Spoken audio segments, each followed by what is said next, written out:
A company took $30 billion out of one place. They left behind poison, and when one brave man tried to stop them, they killed him. This is the story of Shell Oil in Nigeria, and it's not over yet. In 1958, Shell arrived in southern Nigeria. It was beautiful green farms, clean rivers, fish everywhere. 500,000 people called it home. They were farmers and fishermen. They had everything they needed. But under their feet was oil, and Shell wanted it. Over the next few decades, Shell pulled out an estimated $30 billion worth of oil from the area, but the residents received almost nothing back. What they did receive was poison. Oil spills covered their farmland. The rivers turned black, fish disappeared, crops died. The air smelled like burning fuel 24 hours a day. Here are numbers that should shock you. The Niger Delta has had over 7,000 oil spill incidents since the 1950s. That's an average of 240,000 barrels of crude oil spilled every single year. In 2011, a United Nations report found groundwater in the area has contaminated with benzene, a cancer-causing chemical, at levels 900 times above what the World Health Organization considers safe. And this, a study found that oil spills in the region may have caused the deaths of around 16,000 newborn children in just 1 year. People in the Niger Delta have a life expectancy of just 41 years. The national Nigerian average is 61.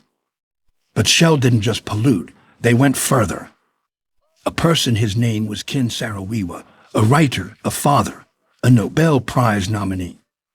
He watched Shell destroy his homeland and he said, enough. In 1990, he founded MOSOP, the Movement for the Survival of the Ogoni people. They didn't use guns, they used words, peaceful marches, international attention.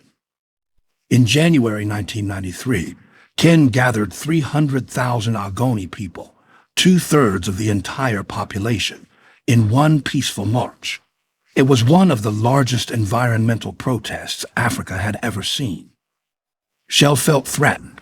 According to evidence later used in court, Shell provided arms, transportation, and direction to the Nigerian military to crush the Ogoni resistance. In 1994, Ken was arrested. The charges were false.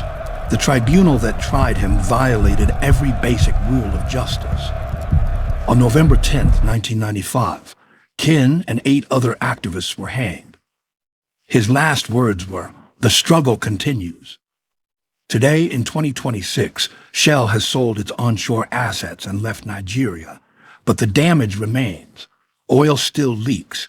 Infants are still born into poisoned water. Shell is facing trials in UK courts right now. Communities are still fighting for justice 30 years ago.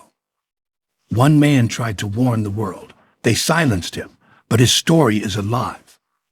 The Niger Delta should be one of the most beautiful places on earth. Instead, children there are born into poisoned water. That's the cost of our world's addiction to oil. It's paid not by the oil executives, but by ordinary people on the other side of the planet. Future generations will inherit whatever we leave behind. They can't vote. They can't speak. They can only receive what we choose to protect or destroy. Ken gave his life fighting for their right to clean water, clean air, and a living earth. The least we can do is remember and act.